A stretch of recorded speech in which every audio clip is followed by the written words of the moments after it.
Como havíamos divulgado previamente, a nossa intenção é começar uma nova série de mensagens e, desta maneira, olhando para um livro da Bíblia, talvez um dos livros mais importantes que nós temos na coleção bíblica de livros, um livro de Romanos, na verdade, uma carta escrita pelo apóstolo Paulo à igreja que estava em Roma. E durante os próximos 7 domingos, então até o fim do mês de julho, nós estaremos apresentando expositivamente a mensagem através dessa jornada pela carta de Paulo aos Romanos. Isso faz com que cada sermão aconteça em um dos cultos que nós temos, ou agora às 10h30 e à noite às 19h. Você precisa estar aqui? Você não precisa nada, você já tem tudo. Deus já deu tudo que Ele tinha para você na cruz. Mas se você se sente bem e à vontade e pode estar conosco nos cultos, nós ficaremos muito felizes com você. Caso não há essa possibilidade, peço que você também acompanhe as transmissões pelo nosso canal no YouTube ou até mesmo depois, posteriormente. Todas as mensagens são editadas e elas ficam então também ali exibidas, não só no canal, mas também no Spotify, onde você tem acesso ao áudio e para que você também tenha essa mobilidade para poder ouvir esse conteúdo. Abra sua Bíblia então no livro de Romanos, a carta de Paulo aos Romanos. Nós vamos ler do capítulo 1, do versículo 1 ao versículo 17. Carta de Paulo aos Romanos, capítulo 1.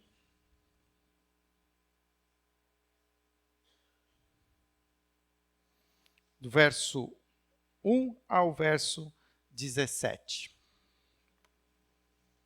Diz assim: Paulo, servo de Cristo Jesus, chamado para ser apóstolo, separado para o evangelho de Deus, o qual foi prometido por ele de antemão, por meio de seus profetas nas escrituras sagradas, acerca de seu filho, que como homem era descendente de Davi, e que mediante o Espírito de santidade foi declarado Filho de Deus com poder, pela sua ressurreição dentre os mortos. Jesus Cristo, nosso Senhor. Por meio dele, por causa do seu nome, recebemos graça e apostolado, para chamar dentre todas as nações um povo para a obediência que vem pela fé. E vocês também estão entre os chamados para pertencerem a Jesus Cristo. A todos os que estão em Roma, são amados de Deus e chamados para serem santos. A vocês, graça e paz da parte de Deus, nosso Pai, e do Senhor Jesus Cristo. Antes de tudo, sou grato a meu Deus, mediante Jesus Cristo, por todos vocês, porque em todo o mundo está sendo anunciada a fé que vocês têm.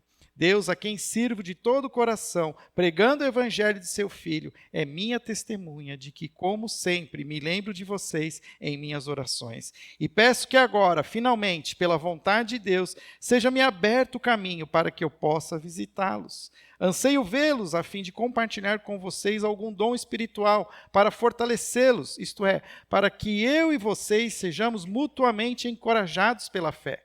Quero que vocês saibam, irmãos, que muitas vezes planejei visitá-los, mas fui impedido até agora. Meu propósito é colher algum fruto entre vocês, assim como tenho colhido entre os demais gentios. Sou devedor tanto a gregos como a bárbaros, tanto a sábios como a ignorantes. Por isso estou disposto a pregar o evangelho também a vocês que estão em Roma. Não me envergonho do evangelho, porque é o poder de Deus para a salvação de todo aquele que crê, primeiro do judeu e depois do grego, porque no evangelho é revelada a justiça de Deus, uma justiça que, do princípio ao fim, é pela fé. Como está escrito, o justo viverá pela fé. Oremos. Senhor, obrigado, Pai, pela Tua palavra. Obrigado, Senhor, por podermos ter essa oportunidade de nos debruçarmos sobre esta rica escritura, Senhor. Que o Senhor seja sobre nós com o Teu Espírito, iluminando os nossos corações, entendendo aquilo que o apóstolo Paulo quis escrever, não só aquela igreja que estava em Roma, mas a sua igreja que também está aqui em Campinas. Essa é a nossa oração, em nome de Jesus. Amém. Você reconhece algum desses três personagens? Personagens da história da igreja? Alguns mais recentes, um mais recente, ainda no século XX, mas outros dois talvez mais desconhecidos, talvez a sua fama você conheça, mas não conheça as suas imagens. Então vamos lá. O primeiro deles é aqueles que a Igreja Católica chama de Santo Agostinho, ou Agostinho de Hipona, um dos pais da Igreja cristã. Agostinho, a sua mãe, Mônica, orava constantemente por ele, pois ele não era aquilo que se esperava de um bom filho, muito pelo contrário. Agostinho era alguém assim, um transgressor, alguém que ia ao limite da vida, ao limite, aos excessos, mas um momento ele teve um despertar espiritual. E Agostinho teve esse despertar espiritual através da leitura do capítulo 11 de Romanos. Ali ele entendeu o amor de Deus pela sua vida. Ali Agostinho entregou a sua vida a Jesus e se tornou então talvez um dos maiores teólogos do nosso tempo. Muito daquilo que se é construído como pensamento cristão é muitas vezes baseado nos estudos, nos escritos de Agostinho, a quem a Igreja Católica declara ser Santo Agostinho. Mas nós também temos um outro personagem também histórico muito importante, chamado Martinho Lutero.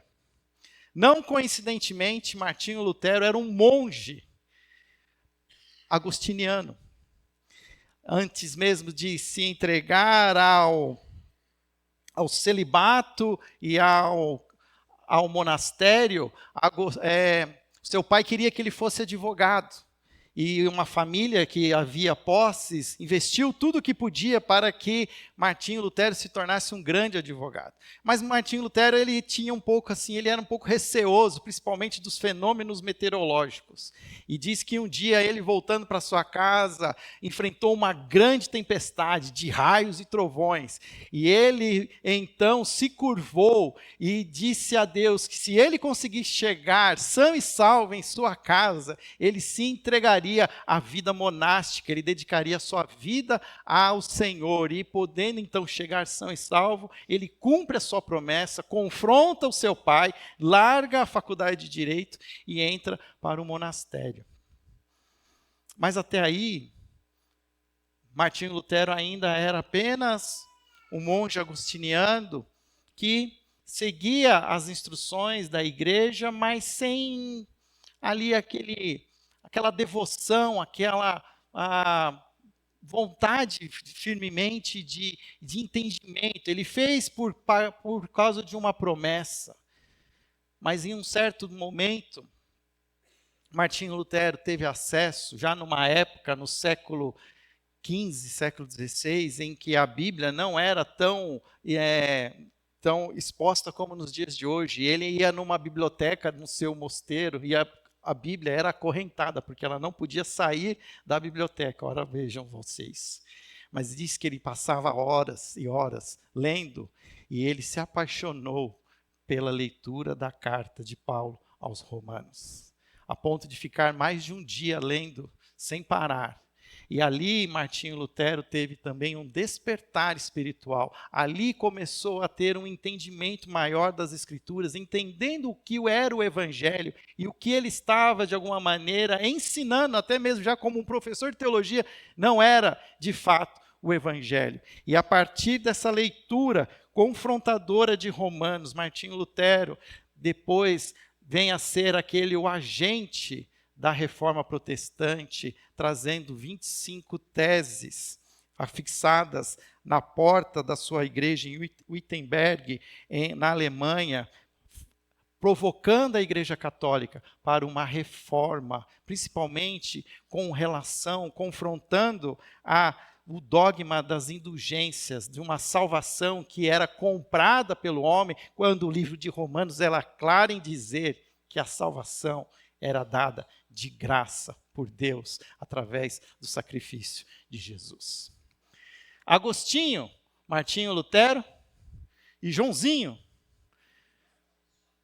John Stott, talvez um dos maiores teólogos do século XX, um dos comentários talvez mais lidos do livro de Romanos é um comentário escrito por John Stott. Se você não tem aquilo que o diz um colega nosso, Jonas Madureira, você precisa ler antes de partir dessa para uma outra. É um livro que vale a pena ser lido, é o comentário de John Stott aos Romanos, editora ABU, você encontra pela editora Ultimato. E John Stott também era um sacerdote anglicano, mas foi também duramente confrontado com a leitura do livro de Romanos e teve um entendimento muito maior, profundo do Evangelho de Jesus, a ponto de se tornar um dos teólogos mais influentes do século XX pela revista Times. E era, até hoje, todas as mensagens, inclusive a minha, trazem estudos feitos por John Stott no livro de Romanos. 3 homens, 3 momentos diferentes. Início da igreja, já no nosso momento de igreja contemporânea, impactados pelo livro de Romanos. E aqui poderíamos colocar outros nessa mesma linha do tempo. John Wesley, Karl Barth, muitos outros poderiam ser aqui colocados. Eu mesmo tive a oportunidade, antes mesmo de entrar no seminário, tive a oportunidade de fazer uma aula só sobre Romanos com um pastor, mestre chamado Stephen Kirchner. Foi muito bom, muito produtivo. Até hoje carrego no meu coração aquilo que aprendi com esse mestre das Escrituras, que auxiliou, inclusive, na primeira edição da Bíblia, Nova Versão Internacional. Ou seja, o livro de Romanos é um livro que nós precisamos tê-lo e levá-lo não só nas páginas da Bíblia, mas tê-lo em nosso coração. Há alguns estudiosos que dizem que se você tiver os 3 primeiros capítulos de Gênesis e o livro de Romanos, você tem, de alguma maneira, um resumo completo da obra de Deus. O livro de Romanos é considerado como um grande manifesto, um dos maiores estudos teológicos de todos os tempos. E foi escrito para uma igreja que não habitava uma cidade qualquer, mas habitava a capital do Império Romano. Roma, naquela época, talvez tinha o tamanho em quantidade de habitantes que Campinas tem, mais de 1 milhão de habitantes. E Roma, como centro da cultura ocidental daquela época, capital do Império Romano, ali havia muita coisa. A cultura era, de alguma maneira, extremamente desenvolvida, o conhecimento ele era ali exibido com pompa e circunstância. Mas uma carta escrita naquela época por um fariseu, um judeu convertido ao cristianismo, que pouco se era conhecido, ao longo dos séculos se tornou um dos maiores textos produzidos e encontrados na capital do Império Romano. A epístola ou a carta de Paulo aos Romanos. E nós estamos aqui para estudá-la junto. E eu quero, com isso, introduzi-los a Romanos. Como eu já falei, uma carta escrita por Paulo. E Paulo se apresenta no primeiro versículo, ele diz assim: Paulo, servo de Cristo Jesus, chamado para ser apóstolo, separado para o evangelho de Deus. Ou seja, olha que interessante como Paulo se apresenta. Paulo se apresenta como servo. A nossa tradução em português minimiza a palavra servo, porque a verdadeira tradução literal é escravo. Talvez na nossa época de tradução do português, a escravidão que era vigente na cultura da época, traria um impacto que não se poderia trazer um ruído que não se queria ter. Mas o fato é que Paulo está se declarando como um escravo de Deus. Eu sou um escravo de Cristo Jesus. E como escravo de Cristo Jesus, eu obedeço ao chamado e ele me mandou ser apóstolo separado para o evangelho de Deus. E o versículo 2 diz: o qual foi prometido por ele de antemão por meio dos profetas nas escrituras sagradas. Ou seja, um evangelho, e aqui é importante a gente entender, porque a palavra evangelho, ela vai aparecer muitas vezes na carta de Paulo, e nós precisamos entender o que significa evangelho. E ele está aqui já de antemão, já explicando que esse evangelho, essa boa notícia de Deus, ela já estava sendo prometida, já nas escrituras do Velho Testamento, por meio de seus profetas. E falava acerca de um filho, que como homem, como humano, seria descendente de Davi, e que mediante o Espírito de Santidade seria declarado o Filho de Deus com poder pela sua ressurreição dentre os mortos, Jesus Cristo, nosso Senhor. Olha que lindo essa apresentação que Paulo já faz do Evangelho. Primeiro dizendo, eu sou escravo disso. Eu não tenho escolha. Eu fui chamado e fui comprado pelo sangue de Jesus e agora eu obedeço, eu tenho um dono. E esse dono se chama Cristo. É Jesus, o Nazareno, aquele que foi prometido no passado, aquele que era um homem, mas também foi revestido com o próprio Espírito de Deus, Espírito de poder, para vencer a morte mediante a ressurreição dos mortos. A gente passou pela Páscoa há pouco tempo, a gente viu o impacto da ressurreição. Isso foi escrito 30 anos depois da ressurreição de Cristo. 30 anos depois da ressurreição de Cristo, Paulo agora tem a oportunidade de expressar a sua gratidão a Deus pelo Evangelho. Versículo 5, por meio dele, por causa do seu nome, recebemos graça e apostolado para chamar dentre todas as nações um povo para a obediência que vem pela fé. Trouxe caneta? Deveria ter trazido. Mas grifa aí, se você tem, a Bíblia eletrônica, grifa esse versículo lá, a obediência que vem pela fé. Olha, isso vai ser uma parte importante daqui da nossa mensagem hoje pela manhã. O que Paulo está dizendo é que fomos chamados para sermos de todas as nações, para sermos um povo para obediência que vem pela fé. O que significa isso? Então, aqui eu sei que eu já estou passando a apresentação. Mas, primeiro, o Evangelho diz respeito a uma pessoa e não é um conceito. É sobre ele, não nós. Percebe que Paulo, ele se apresenta, mas ele deixa toda a evidência a Jesus. Eu sou um servo, eu fui chamado para ser apóstolo. Mas apóstolo é o meu chamado, não é um título. É o que eu sou, por obediência. Porque aqui nós queremos falar de uma pessoa, Jesus, o Filho de Deus. E isso é uma parte importante que nós precisamos entender. O Evangelho diz a respeito de uma pessoa. O Evangelho é uma boa notícia, que Deus enviou o seu Filho para que todo aquele que nele crê não pereça, mas tenha vida eterna. Passados 2000 anos depois, às vezes o que a gente está falando que é o Evangelho não tem nada a ver com o Evangelho. Porque para muitas vezes nós nos equivocamos e apresentamos um Evangelho que na verdade não é uma pessoa, são bons conselhos. Olha, se eu fosse você, eu largava disso. Se eu fosse você, eu parava com isso.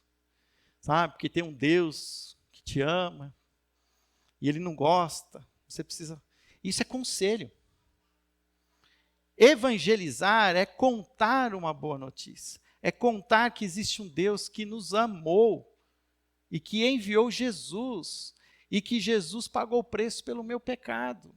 E eu preciso crer. E aqui vem a parte também importante, que a fé verdadeira, é uma fé em um Rei divino, a quem devemos obedecer com alegria. Como é que nós podemos praticar a nossa fé no Evangelho? Se o Evangelho é sobre uma pessoa, se o Evangelho é uma boa notícia sobre essa pessoa, como é que nós vamos viver esse Evangelho? Nós vamos viver esse Evangelho obedecendo com alegria a essa pessoa. Se você ler João capítulo 15, que Jesus fala sobre a videira verdadeira, ele diz assim, João capítulo 15, eu vou, para não errar na minha memória, eu vou ler para você. Ele diz assim, no verso 11, tenho-lhes dito estas palavras para que a minha alegria esteja com vocês. É Jesus falando, para que a minha alegria esteja com vocês e a alegria de vocês seja completa. O meu mandamento é esse, amem-se uns aos outros como eu os amei. Ninguém tem maior amor do que aquele que dá a sua vida pelos seus amigos. Vocês serão meus amigos se fizerem o que lhes ordeno. Então Jesus, ele vem para ser o nosso Senhor e Salvador. A fé verdadeira é uma fé que não somente crê em Jesus como Salvador, mas também como Senhor. E está cheio de gente com meio evangelho. Porque você anda por aí, você pega Uber, você fala de Jesus, todo mundo gosta de Jesus. Não, Jesus. Você crê em Jesus? Você aceita Jesus? Mas, claro, sempre aceitei, nunca duvidei. Mas isso é só entender que Jesus tem um papel salvador, mas Jesus tem um papel de ser o Senhor. E é aquilo que Paulo chama de sermos dulos, escravos, é o nosso chamado, ser escravo. Nós não temos outra escolha. Quando nós entendemos o que Jesus fez por nós e quando nós aceitamos essa salvação, ela requer de nós obediência. Obediência total. Não é somente aquilo que eu quero. É tudo, tudo, tudo, tudo. Paulo tinha várias intenções, ele queria fazer várias coisas, mas ele sabia que ele era obediente e que a sua fé, ela era ilustrada pela sua obediência. O versículo 8 diz lá, antes de tudo sou grato a meu Deus mediante Jesus Cristo, que por todos vocês, porque em todo mundo está sendo anunciada a fé que vocês têm, a quem sirvo de todo o coração, pregando o evangelho do seu Filho. É minha testemunha de como sempre me lembro de vocês em minhas orações. Paulo ouvia falar dessa igreja, desses cristãos que moravam em Roma, mas Paulo nunca tinha ido até Roma. Apesar de ser um cidadão romano, nasceu debaixo desse império, seu pai era um cidadão romano, sua mãe era judia, foi criado e ensinado através da tradição judaica, tornou-se um fariseu, estudou aos pés de um grande mestre da época, Gamaliel, se tornou um especialista na lei mosaica, no Velho Testamento, mas ao mesmo tempo ele era um cidadão romano por parte de pai. Paulo, depois de ser confrontado com o evangelho, se torna escravo de Jesus e seu apóstolo e propaga esse evangelho por toda a região da Ásia Menor, que a gente conhece ali como a região da Turquia, a região ali perto do Oriente Médio, aos pés, ali às margens do Mar Mediterrâneo. Mas agora Paulo queria novos territórios, queria compartilhar o evangelho com outros. E ouvia dizer de uma igreja cristã em Roma, na capital do império. Ele falou, eu preciso estar lá, eu preciso compartilhar aquilo que eu tenho aprendido com esses irmãos. Ele ansiava, era a vontade dele estar lá. E Paulo tinha então dois propósitos. O primeiro, ele diz assim, anseio, versículo 11, anseio vê-los a fim de compartilhar com vocês algum dom espiritual para fortalecê-los, isto é, para que eu e vocês sejam mutuamente encorajados pela fé.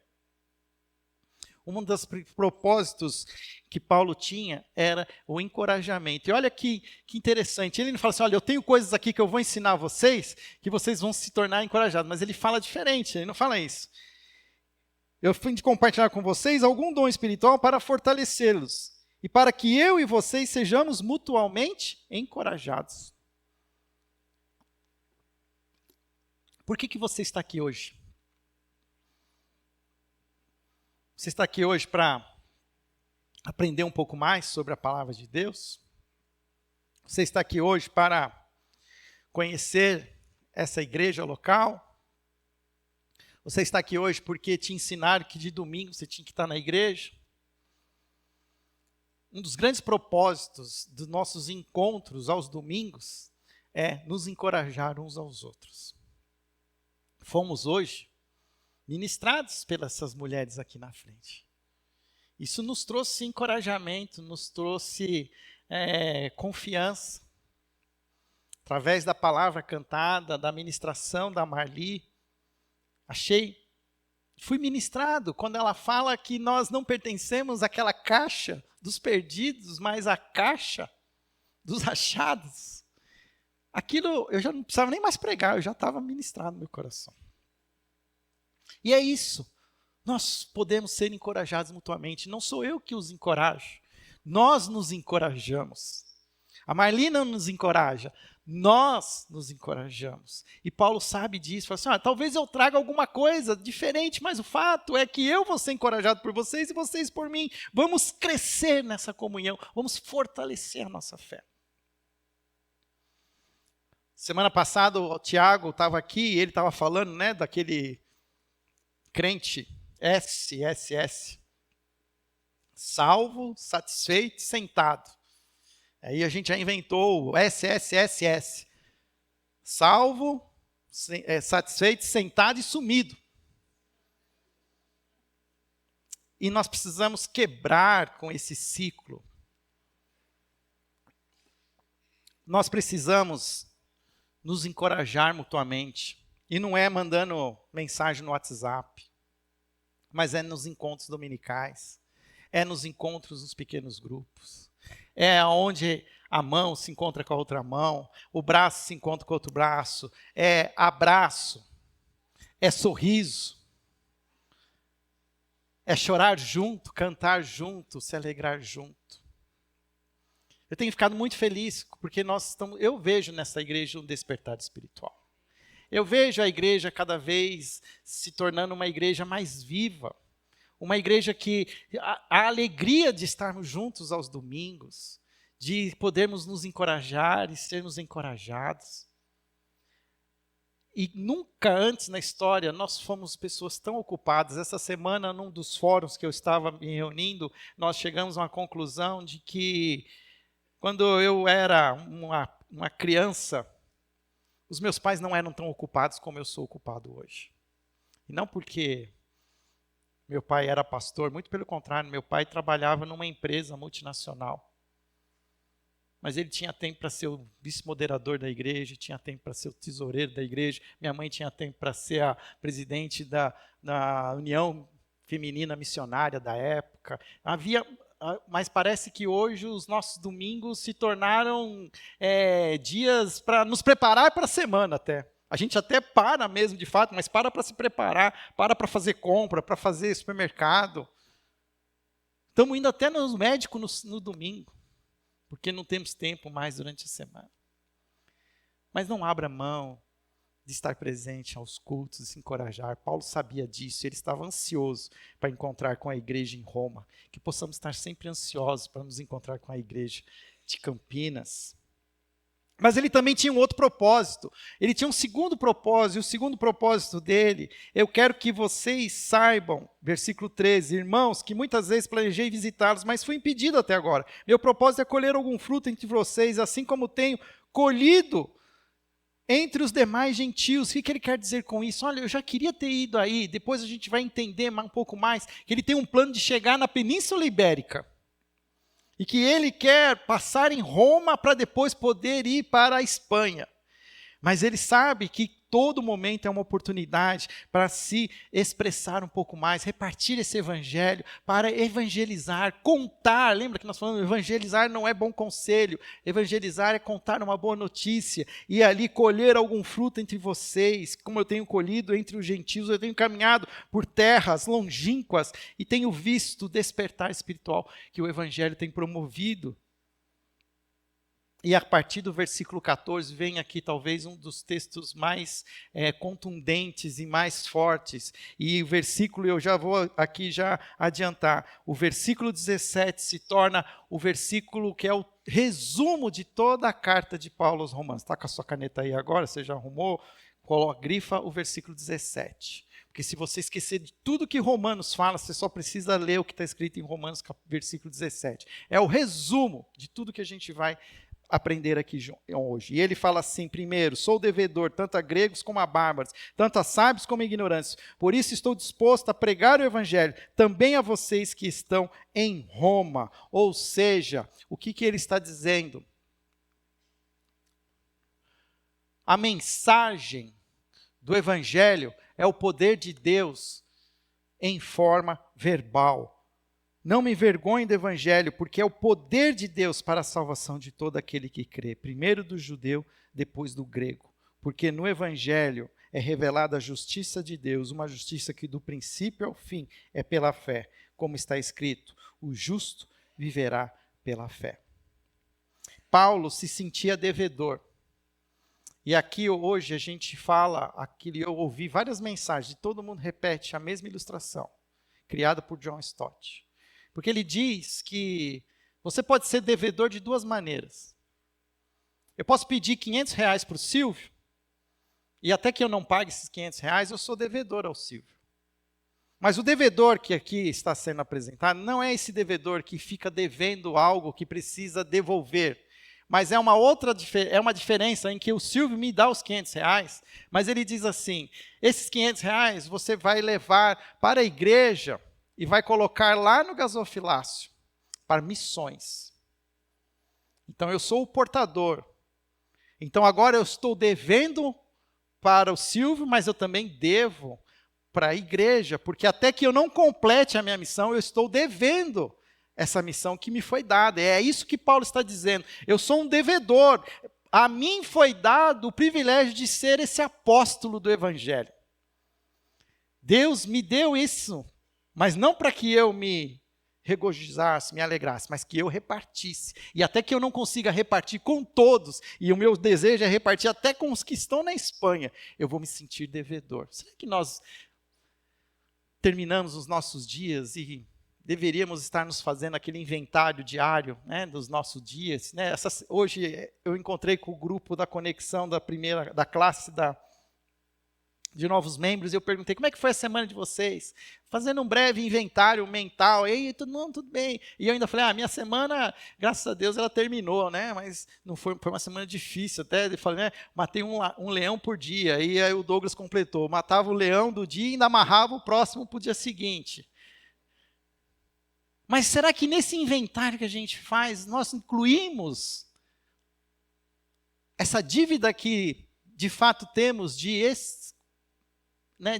expandir esse evangelho, de repartir esse evangelho?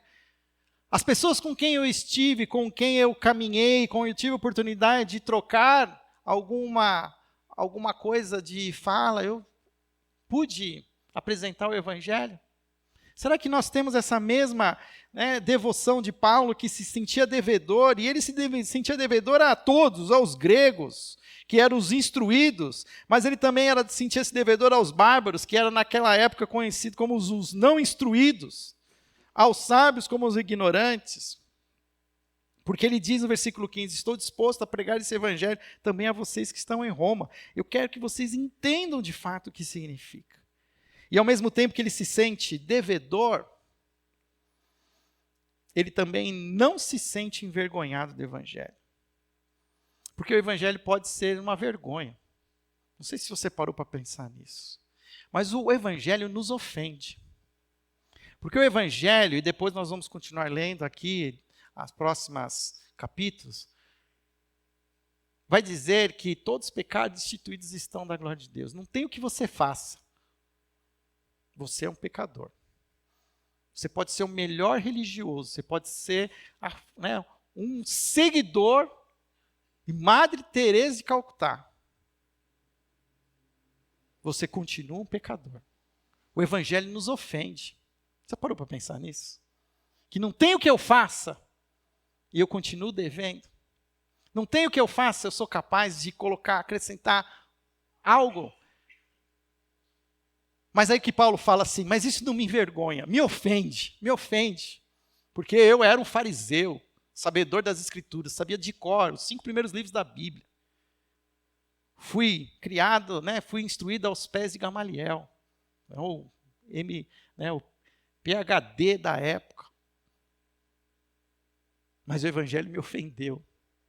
Mostrou que mesmo assim eu não era capaz. Que só Jesus podia o que eu não posso. Mas eu não me envergonho disso. Eu não me envergonho. Sabe por quê? Porque esse evangelho tem um poder. A palavra em grego para poder aqui é dunamis, a mesma origem da palavra dinamite. Tem um poder de quebrar, tem um poder de explosão, tem um poder de mudança, tem um poder de fazer algo que ninguém é capaz de fazer, que é salvação de todo aquele que crê.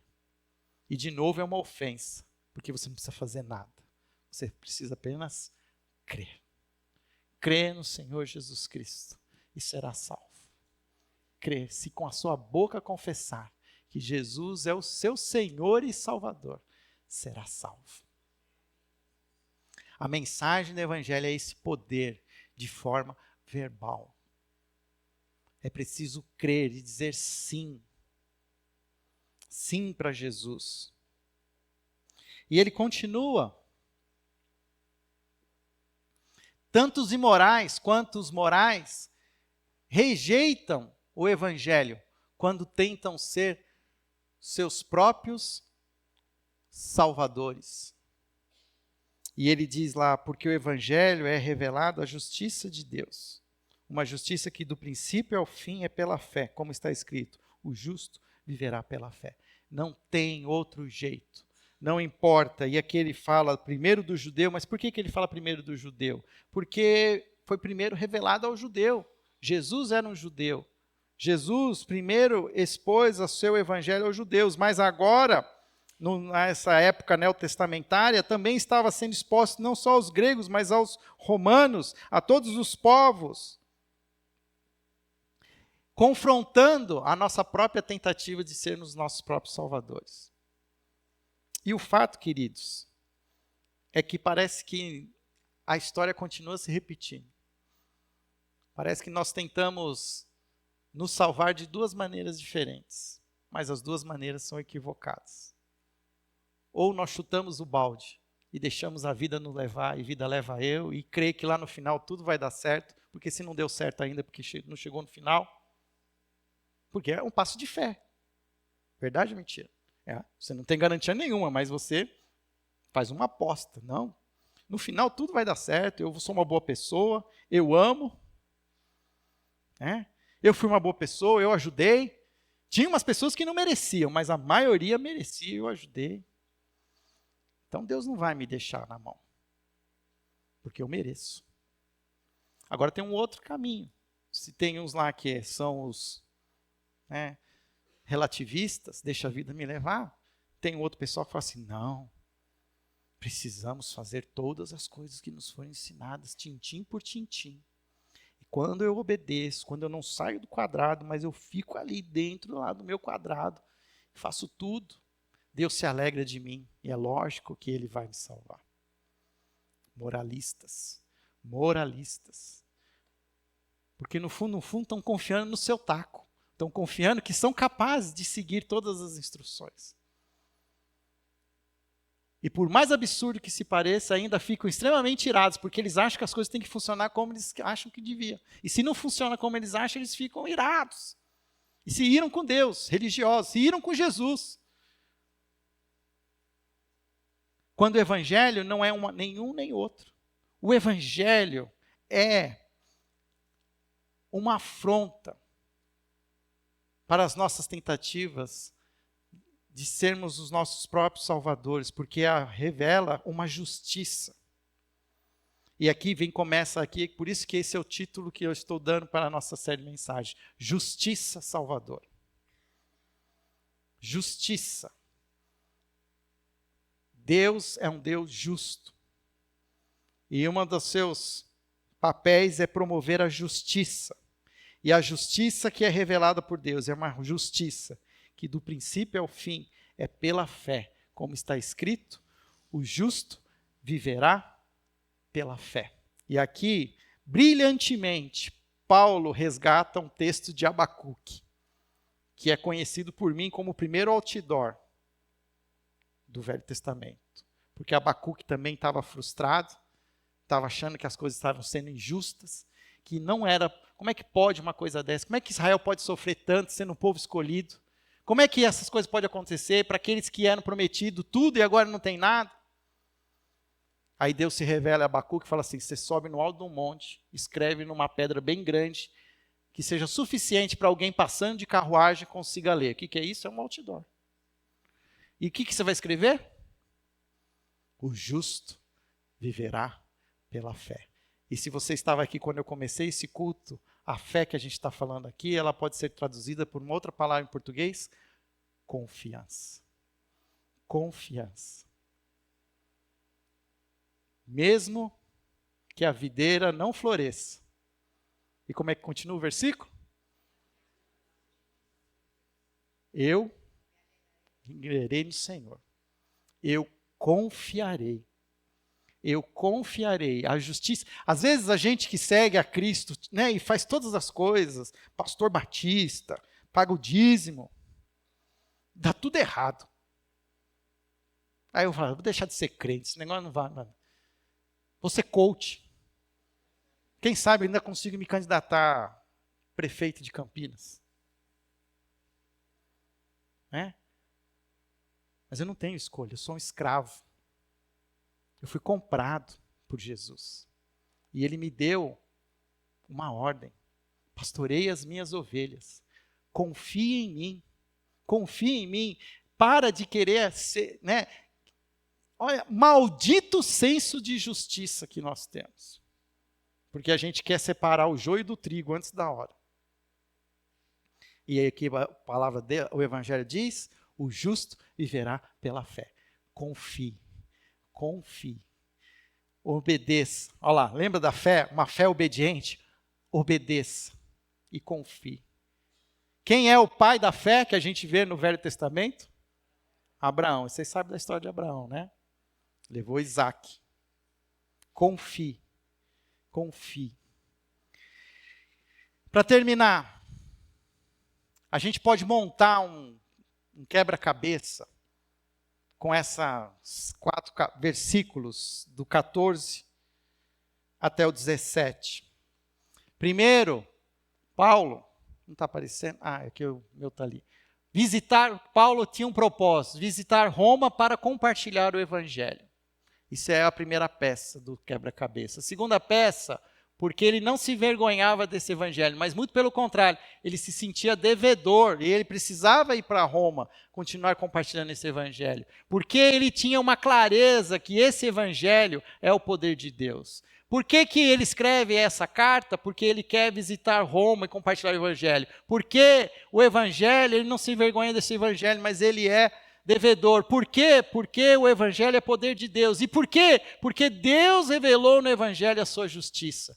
Uma justiça de fé em fé. E isso é tão bonito, tão precioso, que a gente pode fazer o contrário também.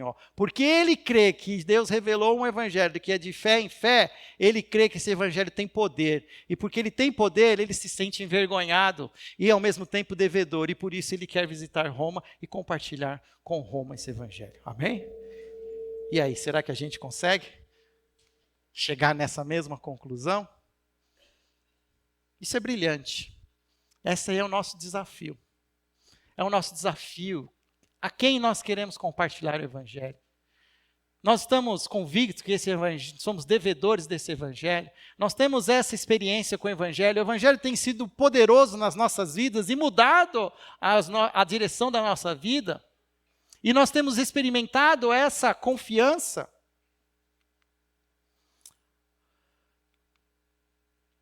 Queria fazer 3 perguntas. E essas 3 perguntas eu extraí de um livro que o pastor falecido em 2023, Timothy Keller, escreveu, chamado Romanos para Você. Esse aqui fica uma indicação. Eu vou usar esse livro, inclusive, para o guia dos pequenos grupos. Se você quiser ter esse livro, comprá-lo, é fácil acesso nas redes sociais, na Amazon e também na Plenitude Distribuidora, uma grande distribuidora de livros evangélicos aqui na cidade de Campinas.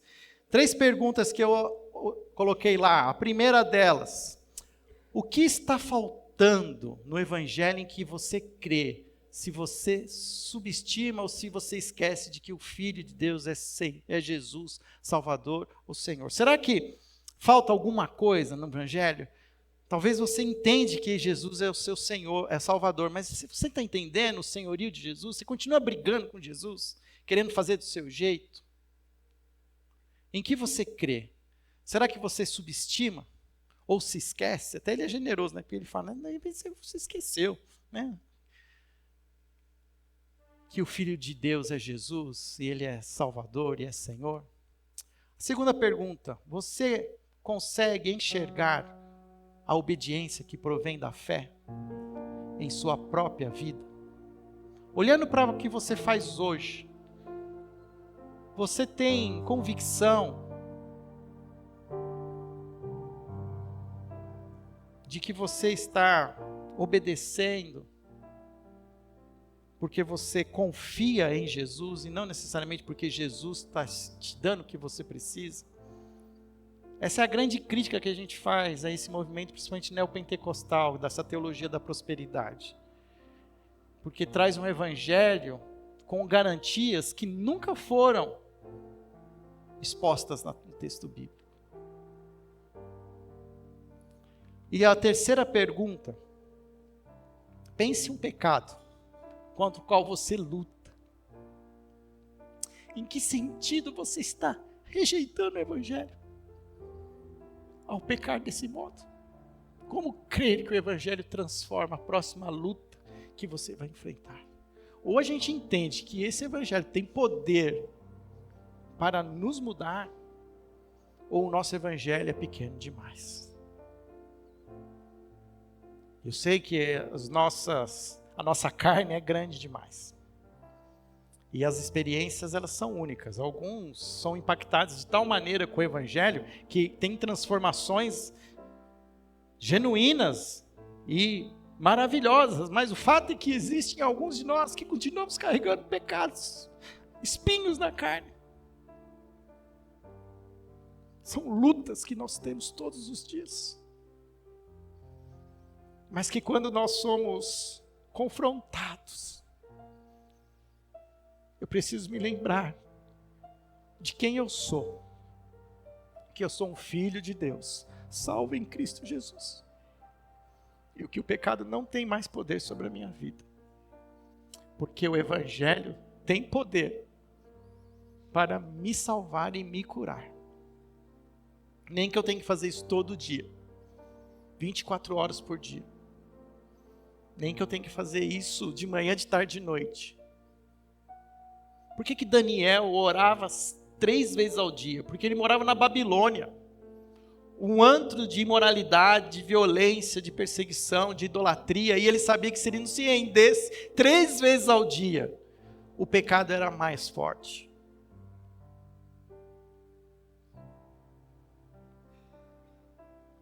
Senhor, obrigado por essa manhã iluminada, Pai, pelo Teu Espírito. Senhor, dá-nos entendimento do que significa, Pai, o Teu Evangelho, e como Ele é poderoso para salvar, Senhor, como Ele é poderoso para transformar, reconciliar.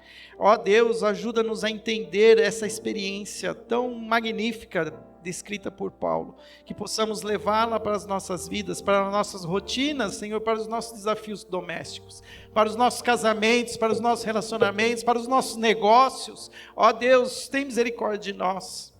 Ajuda-nos, Senhor, como a própria palavra diz, a sermos encorajadores e sermos encorajados uns pelos outros. Ninguém é melhor que ninguém, somos todos filhos amados de Deus, salvos em Cristo Jesus, e clamamos, Senhor, por Ti, mas também, Senhor, afirmamos a nossa confiança no Senhor, e assim, nessa confiança, seguiremos um dia de cada vez. Essa é a nossa oração, em nome de Jesus. Amém, amém.